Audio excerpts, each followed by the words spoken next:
जय श्री कृष्णा दोस्तों। आप सभी का दिन शुभ और मंगलमय हो। एकादशी के दिन 11 माता की कथा का श्रवण जरूर करिएगा। आप व्रत रखते हैं तो भी, नहीं रखते हैं तो भी कथा सुनने मात्र से ही पुण्य फल की प्राप्ति होती है। एक बार एक राज्य में एक राजा राज्य करता था। राजा बहुत ही बुद्धिमान और बलशाली था। राजा सदैव अपनी प्रजा का बहुत अच्छे से ध्यान रखता था। प्रजा भी अपने राजा को बहुत पसंद करती थी। राजा की 2 बेटियां थीं। राजा अपनी दोनों बेटियों से बहुत प्रेम करता था। राजा की छोटी बेटी देखने में बहुत सुंदर और आकर्षण थी और राजा की बड़ी बेटी छोटी बेटी के मुकाबले थोड़ा कम सुंदर थी। राजा की छोटी बेटी 11 माता की पूजा किया करती थी और सभी लोग राजा की छोटी बेटी से बहुत प्रेम करते थे और बहुत प्रशंसा किया करते थे। राजा भी अपनी छोटी बेटी को बड़ी बेटी से अधिक प्रेम करता था, जिस कारण राजा की बड़ी बेटी को अपनी छोटी बहन से बहुत नफरत होने लगी थी। राजा की दोनों बेटियां जब बड़ी हो गईं, तब एक पड़ोस राज्य में रहने वाला राजकुमार राजा की बड़ी बेटी के लिए रिश्ता लेकर आया। लेकिन जैसे ही उस राजकुमार की नज़र राजा की छोटी बेटी पर पड़ी, तो वह राजकुमार राजा की छोटी बेटी पर आकर्षण हो गया और उससे पहली नज़र में प्रेम कर बैठा। उस राजकुमार ने राजा की बड़ी बेटी के साथ विवाह करने से मना कर दिया और उसने राजा से कहा कि मैं आपकी छोटी बेटी से विवाह करना चाहता हूँ। जिसके बाद राजा की बड़ी बेटी यह देखकर अपनी छोटी बहन से बहुत क्रोधित हो गई और राजा की बड़ी बेटी ने अपनी छोटी बहन को अपना सबसे बड़ा दुश्मन मान लिया। राजा की बड़ी बेटी ने अपनी छोटी बहन से बदला लेने का निर्णय लिया, जिसके लिए उसने अपनी छोटी बहन को जान से मारने का प्लान बनाया। राजा की बड़ी बेटी ने अपनी छोटी बहन को मारने के लिए सबसे पहले एक लड्डू में जहर मिलाकर अपनी छोटी बहन को दे दिया और उसको लड्डू खाने के लिए कहा। लेकिन लड्डू खाने के बाद भी छोटी बहन को कुछ नहीं हुआ। बड़ी बहन यह देखकर बहुत आश्चर्यचकित हो गई, लेकिन बड़ी बहन ने हार नहीं मानी और उसने जब रात में छोटी बहन अपने कमरे में सो रही थी, तब एक मटके में सांप रखकर उसे कमरे में छोड़ दिया। लेकिन सांप भी छोटी बहन का कुछ नहीं कर पाया। जिसके बाद बड़ी बहन ने अपनी छोटी बहन से कहा कि चलो हम लोग कुएं से पानी भरकर लाते हैं।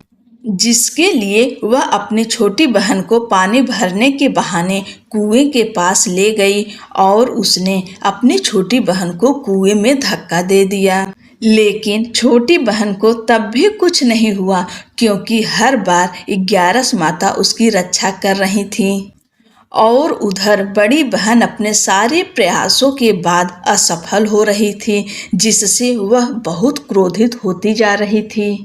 फिर उसने अपनी छोटी बहन के पास जाकर उससे खुद ही पूछा कि मेरी छोटी बहन, तुमको पता है भगवान ने सबकी मृत्यु एक निश्चित समय पर लिखी हुई है और कैसे तुम्हारी मृत्यु होगी, क्या यह तुम जानती हो? तब छोटी बहन ने अपनी बड़ी बहन को बताया कि हाँ, मैं जानती हूँ मेरी मृत्यु कैसे होगी। छोटी बहन से यह सुनकर बड़ी बहन मन ही मन बहुत प्रसन्न होने लगी और उसने अपनी छोटी बहन से कहा कि तो मुझे अपनी मृत्यु का राज बताओ।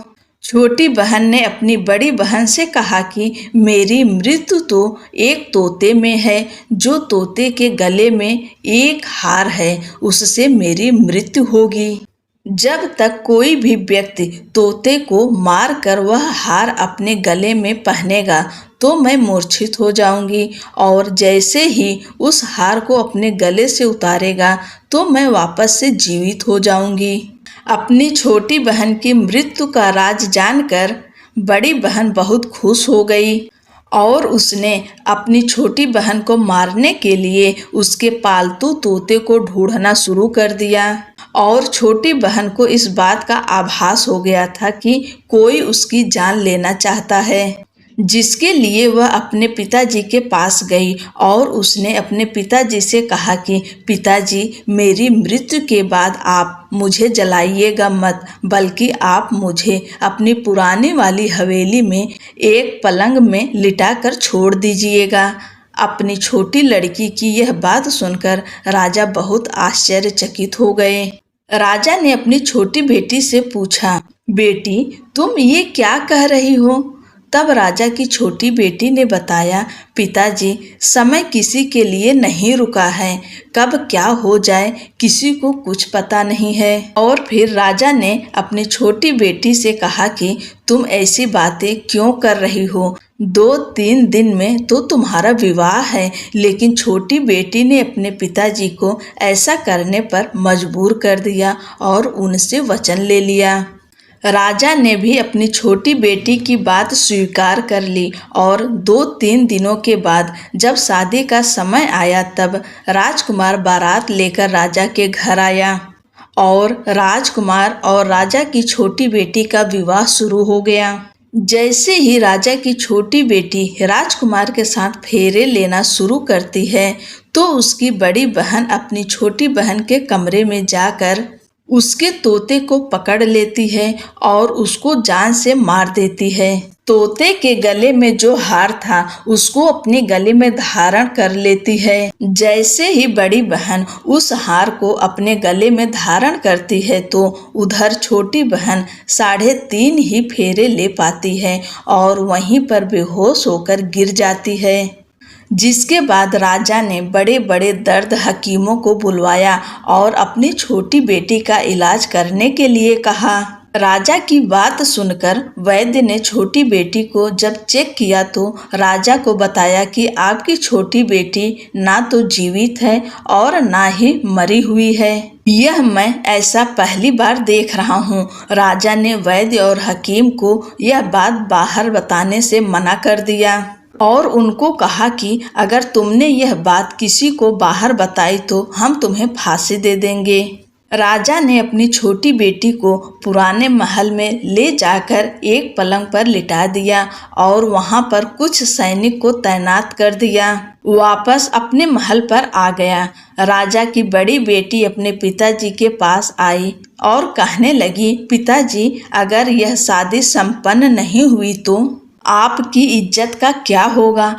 आप कहें तो मैं आपकी इज्जत बचाने के लिए राजकुमार से शादी करने के लिए तैयार हूँ। जिसके बाद राजा ने बड़ी बेटी को छोटी बेटी के कपड़े पहनाकर मंडप पर भेज दिया। लेकिन राजकुमार यह जान गया कि यह राजा की छोटी बेटी नहीं है बल्कि यह राजा की बड़ी बेटी है। लेकिन जब राजकुमार ने शादी करने से मना किया तो सभी लोगों ने राजकुमार को विवश करके राजा की बड़ी बेटी से बचे हुए फेरों को संपन्न करा दिया और विवाह करवा दिया।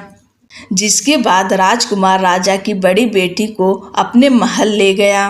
राजकुमार राजा की बड़ी बेटी से ना तो बात करता था, न ही उसको पसंद करता था और ना ही उसके आसपास भटकता था। और राजकुमार ने यह फैसला लिया था कि वह अपनी प्रेमिका को ढूंढ कर रहेगा और यह जानकर रहेगा कि उसके साथ क्या हुआ है। एक दिन राजकुमार अपने घोड़े पर सवार होकर राजा के पुराने महल के पास पहुंच गया, जहां पर उसने कुछ सैनिकों को देखा। महल के पास पहुंचकर राजकुमार ने जब महल को ध्यान से देखा तो वह समझ गया कि यह तो हमारे ससुर जी का महल है। तब राजकुमार ने सैनिकों से पूछा, तुम लोग यहाँ क्या कर रहे हो और इस महल के अंदर उस पलंग पे कौन लेटा है? जिसके बाद सैनिकों ने बताया कि यहाँ पर राजा की छोटी बेटी लेटी है। यह सुनकर राजकुमार बहुत प्रसन्न हो गया और वह तुरंत अपनी प्रेमिका के पास पहुँच गया और उसकी सेवा करने लगा। जैसे ही रात हुई तो राजा की छोटी बेटी उठकर खड़ी हो गई। राजकुमार यह देखकर बहुत खुश हो गया और उसने अपनी प्रेमिका से पूछा कि तुम यहाँ क्या कर रही हो? तुम मेरे साथ मेरे घर चलो। राजा की छोटी बेटी ने राजकुमार को सारी बातें बता दी कि मेरी जान एक तोते में बसी थी और मैंने यह बात सिर्फ अपनी बड़ी बहन को बताया था और मुझे पता है कि उसने ही मुझे मारने का प्रयास किया है। उसके पास एक हार है जिसको वह सुबह पहन लेती है और रात को उतार देती है। जब तक वह हार को पहने रहती है तब तक मैं मूर्छित रहती हूँ और जैसे ही वह हार को उतार देती है तो मैं जीवित हो जाती हूँ। और जब तक मेरी बड़ी बहन के पास वह हार है तब तक मैं ऐसे ही जीवित और मूर्छित होती रहूँगी। अगर मेरी बड़ी बहन के पास जो हार है वह मेरे हाथ में लग जाए तो मैं हमेशा के लिए जीवित हो जाऊंगी। राजकुमार यह बात सुनकर राजा की छोटी बेटी के पास रहने का निर्णय ले लिया और उसने अपने बचे हुए सारे फेरे उस पलंग पे लेटी राजा की छोटी बेटी के साथ ले लिए और अपना विवाह पूर्ण कर लिया और वहीं पर ही रहने लगा। देखते ही देखते कुछ समय में राजा की छोटी बेटी और राजकुमार की पत्नी पेट से हो गई। एक दिन राजकुमार को किसी काम से बाहर जाना पड़ा। तब छोटी बहन के पेट में बहुत तेज दर्द होने लगा, जिसके बाद उसने 11 माता का आवाहन किया, जिसके बाद वहां पर 11 माता प्रकट हुई और उन्होंने अपने भक्तों के दर्द को दूर किया और एक पुत्र की प्राप्ति करवाई। और वहीं पर अचानक से राजकुमार भी आ गया। राजकुमार ने 11 माता को देखा तो वह आश्चर्यचकित हो गया और उसने तुरंत माता को प्रणाम किया। और 11 माता ने राजकुमार से कहा कि जब तुम्हारा पुत्र 5 वर्ष का हो जाए तो तुम अपनी पत्नी का हार लाकर इसके गले में डाल देना। और देखते ही देखते राजकुमार और राजा की छोटी बेटी का पुत्र 5 वर्ष का हो गया। तो राजकुमार अपने बेटे से कहता है कि बेटा, मैं कुछ काम से बाहर जा रहा हूँ, तुम अपनी माता का ध्यान रखना। और वहाँ से चला जाता है। राजा को बाहर निकलता देख बड़ी बहन के सैनिक देख लेते हैं और बड़ी बहन को जाकर सारी बातें बता देते हैं, जिसके बाद बड़ी बहन अपनी छोटी बहन के पुत्र को वहां से उठवा लेती है और उसको मरवा देती है। छोटी बेटी के पुत्र के 2 टुकड़े करवा देती है। पहला टुकड़ा चक्की के पास छुपा देती है और दूसरा टुकड़ा अपनी पलंग के नीचे रख देती है। अब 11 माता भिखारी का रूप लेकर आती हैं। एक भिखारी का रूप रखकर बड़ी बहन के पास चली जाती हैं, जिसके बाद वहां पर भिक्षा मांगने लगती हैं। बड़ी बहन अपने नौकरों से कहती है कि जाकर भिक्षा दे दो, लेकिन जैसे ही नौकर 11 माता को भिक्षा देने के लिए आते हैं तो माता उन्हें मना कर देती हैं और कहती हैं कि तुम्हारी महारानी से ही भिक्षा लूंगी। जिसके बाद बड़ी बहन स्वयं ही भिक्षा देने के लिए माता के पास आती है। तब माता एक बिल्ली का रूप लेकर उसके कमरे में चली जाती हैं और वहां छोटी बेटी के पुत्र को 2 टुकड़ों को आपस में जोड़ देती हैं और उसे जीवित कर देती हैं। उसे वहां से ले जाती हैं। राजकुमार अपने बेटे को लेकर अपनी पत्नी के पास जाता है और उसे कहता है कि तुम इसका ध्यान रखना। अगर तुम इस बच्चे का अच्छे से ध्यान रखोगी तो मैं तुमसे बात करूँगा। एक दिन राजकुमार अपने बच्चे से कहता है कि तुम मम्मी के उनके गले का हार मांग लो। जिसके बाद राजकुमार का लड़का अपनी मम्मी के पास जाता है और कहता है कि मम्मी, मुझे तुम्हारा हार चाहिए जो तुमने गले में पहन रखा है। यह सुनकर पहले तो बड़ी बहन बहुत क्रोधित होती है, पर उसको यह याद आता है कि राजकुमार ने कहा था कि अगर मैं इस बच्चे का ध्यान अच्छे से रखूंगी तो वह मुझसे बात करेंगे, जिसके कारण वह हार उस बच्चे को दे देती हैं और वह तुरंत हार को ले जाकर अपने पिताजी को दे देता है। और तभी राजकुमार अपने बेटे को लेकर वहां से जाने लगता है और अपनी पत्नी से कहता है कि तुम हमारे लिए खाना बनाकर रखना, मैं शाम को आकर तुम्हारे साथ खाऊंगा। और वह अपने बेटे को लेकर वहां से चला जाता है। जिसके बाद वह राजा के पास जाता है और उनको सारी बातें बता देता है। राजा अपनी बड़ी बेटी की यह करतूत सुनकर बहुत क्रोधित होते हैं और अपनी परवरिश पर ही दोष देने लगते हैं। और राजकुमार को अपनी छोटी बेटी के साथ रहने के लिए आदेश देते हैं। बोलो एकादशी माता की जय, 11 माता की जय। ही एकादशी माता, जैसे आपने राजा की छोटी बेटी के ऊपर अपनी कृपा, अपना आशीर्वाद बनाए रखी हैं, वैसे ही कहानी कहने, सुनने और हुंकारा भरने वाले सभी के ऊपर अपनी कृपा, अपनी दया बनाए रखिए। आप सभी को एकादशी व्रत की ढेर सारी शुभकामनाएं।